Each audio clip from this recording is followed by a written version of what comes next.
Gene dates തന്നെ പറഞ്ഞു, ഞാൻ ടോം ആൻഡ് ജെറി വളർത്തിയത് വിദേശത്ത് വെച്ചാണ്. Gets the boot. അതിൽ പൂച്ചയുടെ പേര് ജാസ്പർ, എലിയുടെ പേര് ജിങ്ക്സ്.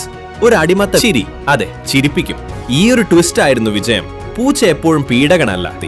ടോം ആൻഡ് ജെറി എന്ന പേരുകൾ വിജയിച്ചു. 1950s. ഇതാണ് ടോം ആൻഡ് ജെറിയുടെ സുവർണ കാലഘട്ടം. 192 കൊല്ലം.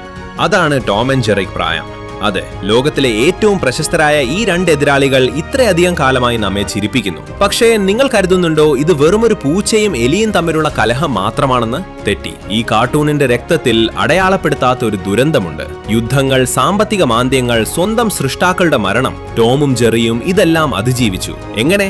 ഇന്ന് നമ്മൾ ഈ ഇതിഹാസത്തിന്റെ തുടക്കം മുതൽ അവസാനം വരെയുള്ള കഥ പറയും. 1940-ൽ ഹാന ബാർബേറ എന്ന രണ്ടുപേർ സ്വപ്നം കണ്ട ആ പൂച്ചയും എലിയും എങ്ങനെയാണ് യുഗങ്ങളെ അതിജീവിച്ച് ഇന്നും നമ്മുടെ ഹൃദയത്തിൽ ജീവിക്കുന്നത്. ഇത് അവരുടെ ജീവചരിത്രമാണ്. 1940-ൽ MGM സ്റ്റുഡിയോയിൽ പൂച്ചയും എലിയും എന്ന കഥയൊന്നും അന്ന് പുതുമയുള്ളതായിരുന്നില്ല. പക്ഷേ വില്യം ഹാന എന്ന സംവിധായകനും ജോസഫ് ബാർബറ എന്ന കഥാകൃത്തും ഒരു പരീക്ഷണത്തിൽ തയ്യാറായി. അവർ രണ്ടുപേരും ചേർന്ന് ഒരു നിയമം തകർത്തു. പൂച്ച എപ്പോഴും ജയിക്കണം എന്ന നിയമം. ആദ്യ എപ്പിസോഡ് പുസ് ഗെറ്റ്സ് ദ ബൂട്ട്. അതിൽ പൂച്ചയുടെ പേര് ജാസ്പർ, എലിയുടെ പേര് ജിങ്ക്സ്. ഒരു അടിമത്ത വീട്ടിൽ ഒരു ചൈനീസ് പാത്രം തകർത്തതിന്റെ പേരിൽ ജാസ്പറിനെ വീട്ടുകാരി വീട്ടിൽ നിന്ന് പുറത്താക്കുമെന്ന് പറയുന്നു. അപ്പോൾ എലി, അതായത് ജിങ്ക്സ്, ഈ പൂച്ചയെ രക്ഷിക്കാൻ വേണ്ടി എന്തു ചെയ്യും? ചിരി, അതെ ചിരിപ്പിക്കും. ഈ ഒരു ട്വിസ്റ്റ് ആയിരുന്നു വിജയം. പൂച്ച എപ്പോഴും പീഡകനല്ല, ചിലപ്പോൾ ഇടയും. എലി എപ്പോഴും നിരപരാധിയുമല്ല. ഈ എപ്പിസോഡ് വമ്പൻ ഹിറ്റായി. തിയേറ്ററുകളിൽ ആളുകൾ അണിനിരന്നു. MGM ഉടൻ തന്നെ ഒരു സീരീസ് ഗ്രീൻ ലൈറ്റ് ചെയ്തു. ജാസ്പർ എന്ന പേര് മാറ്റി. ഒരു സ്റ്റുഡിയോ കോൺടെസ്റ്റ് നടത്തി. ടോം ആൻഡ് ജെറി എന്ന പേരുകൾ വിജയിച്ചു. 1950s. ഇതാണ് ടോം ആൻഡ് ജെറിയുടെ സുവർണ കാലഘട്ടം. ഹാന ബാർബറ ഒരു അദൃശ്യമായ ഫോർമുല കണ്ടെത്തി. Violence without consequence, but with consequences for the story. താരതമ്യം ചെയ്തു നോക്കൂ. ടോം ഒരു ബോംബ് വാങ്ങുകയും പൊട്ടിത്തെറിക്കുകയും കരിഞ്ഞു പോവുകയും ചെയ്യും. അടുത്ത സീനിൽ അവൻ തിരിച്ചു വരും. പക്ഷേ അവന്റെ സ്വാർത്ഥതയ്ക്കും ജെറിയെ പിടിക്കാനുള്ള അത്യാഗ്രഹത്തിനും എപ്പോഴും ശിക്ഷ ഉണ്ടായിരുന്നു. ഈ കാലഘട്ടത്തിലെ ഏറ്റവും വലിയ നേട്ടം, അവർ എത്ര ക്രൂരമായി പോരാടിയാലും അവസാനം അവർ ഒരുമിച്ച് ചുമലിൽ കൈയിട്ട് നടക്കുമായിരുന്നു. പ്രത്യേകിച്ച് ഒരു മൂന്നാം കഥാപാത്രം സ്പൈക്ക് ദ ഡോഗ് അല്ലെങ്കിൽ മാമ ടു ഷൂസ് എത്തുമ്പോൾ. ഈ ഫ്രെനമി ബന്ധമാണ് ലോകമെമ്പാടുമുള്ള പ്രേക്ഷകരെ ഇണക്കിയത്. 1957 ഒരു യുഗത്തിന്റെ അന്ത്യം. ടെലിവിഷൻ വന്നു. ആളുകൾ തിയേറ്ററിൽ പോയി കാർട്ടൂൺ കാണുന്നത് നിർത്തി. MGM സ്റ്റുഡിയോ അവരുടെ ആനിമേഷൻ വിഭാഗം പൂർണ്ണമായും അണച്ചു. ഹാന ബാർബേറ എന്നിവരോട് പറഞ്ഞു, നിങ്ങളുടെ സർവീസ് വേണ്ട. അവർ സ്വന്തമായ ഒരു കമ്പനി തുടങ്ങി, ഹാന ബാർബേറ പ്രൊഡക്ഷൻസ്. അവർ ദ ഫ്ലിൻസ്റ്റോൺസ് പോലുള്ള ഷോകൾ ഉണ്ടാക്കി, കൊഴുപ്പ് കുറഞ്ഞ ആനിമേഷൻ. പക്ഷേ ടോം ആൻഡ് ജെറി അവർ MGMന്റെ കൈവശം തന്നെ തുടർന്നു. സ്വന്തം മക്കളെ അവർ ഉപേക്ഷിക്കേണ്ടി വന്നു.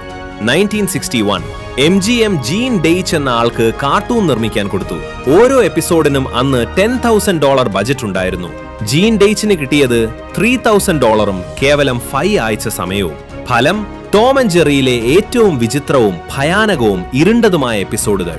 ജീൻ ഡൈറ്റ്സ് തന്നെ പറഞ്ഞു, ഞാൻ ടോം ആൻഡ് ജെറി വളർത്തിയത് വിദേശത്ത് വെച്ചാണ്. അവരുടെ സ്വഭാവം എനിക്കറിയില്ലായിരുന്നു. 1963 പിന്നീട് വന്നു ഒരു പുതിയ നായകൻ, ചക്ക് ജോൺസ്, ലൂണി ട്യൂൺസിന്റെ പിതാവ്. ചക്ക് ജോൺസ് ടോമിനെ മാറ്റി, കൂടുതൽ പ്രൗഢനും സ്മാർട്ടുമാക്കി. പക്ഷേ എന്തോ കുഴപ്പം. കാണുമ്പോൾ തോന്നുന്നു ഇത് ടോം അല്ല, ബഗ്സ് ബനി വേഷം മാറിയതാണെന്ന്. അതെ, ഈ കാലഘട്ടത്തിൽ ടോം ആൻഡ് ജെറിക്ക് അവരുടെ സോൾ നഷ്ടപ്പെട്ടു. 1975 ABC ടെലിവിഷൻ. അമ്മമാർ പരാതിപ്പെട്ടു, എന്റെ മക്കൾ ഈ അക്രമം കണ്ട് പഠിക്കും, അതുകൊണ്ട് നിയമം നോ മോർ വയലൻസ്. ടോമും ജെറിയും സൂപ്പർ ഹീറോകളായി മാറി. ഒരു പൂച്ചയായി അവർ ഒരുമിച്ച് സാഹസികത നടത്തി. പക്ഷേ ആരും അത് കണ്ടില്ല. കാരണം അവർ തമ്മിൽ കലഹിക്കുമ്പോഴല്ലേ നമുക്ക് രസം.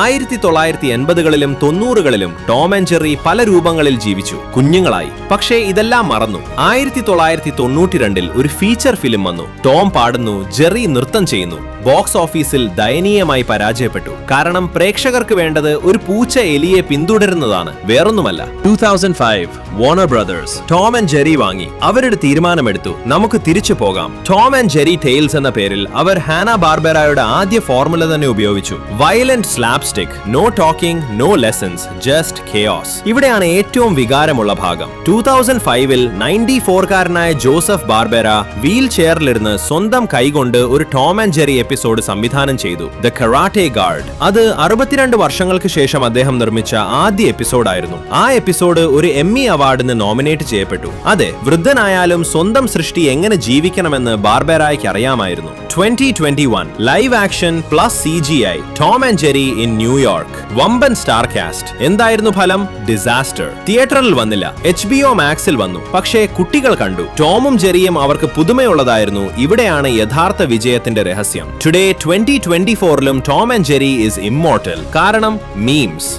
ജെൻ സീക്കാരും ജെൻ ആൽഫക്കാരും ടോമിന്റെ മുഖത്തെ വികാരങ്ങളെ അവരുടെ ദൈനംദിന വിഷമങ്ങളുമായി ബന്ധിപ്പിക്കുന്നു. Me going to work on Monday, Tom getting hit by an iron board. Me after my exams, Jerry smiling with cheese. 84 വർഷം മുമ്പ് ഹാന ബാർബേര വരച്ച ആ മുഖങ്ങൾ ഇന്നും നമ്മുടെ മാനസികാവസ്ഥയെ വിവരിക്കുന്നു. അതിനാലാണ് അവർ മരിക്കാത്തത്. യഥാർത്ഥത്തിൽ ടോം ആൻഡ് ജെറി ഒരിക്കലും എതിരാളികളായിരുന്നില്ല. അവരൊരു സങ്കീർണമായ ചങ്ങാത്തത്തിന്റെ പ്രതീകമാണ്. ചിലപ്പോൾ നമ്മൾ നമ്മുടെ സ്വന്തം ടോമും ജെറിയുമാണ്. നമ്മൾ ലക്ഷ്യം പിന്തുടരുന്നു, തടസ്സങ്ങൾ വരുമ്പോൾ രക്ഷപ്പെടുന്നു.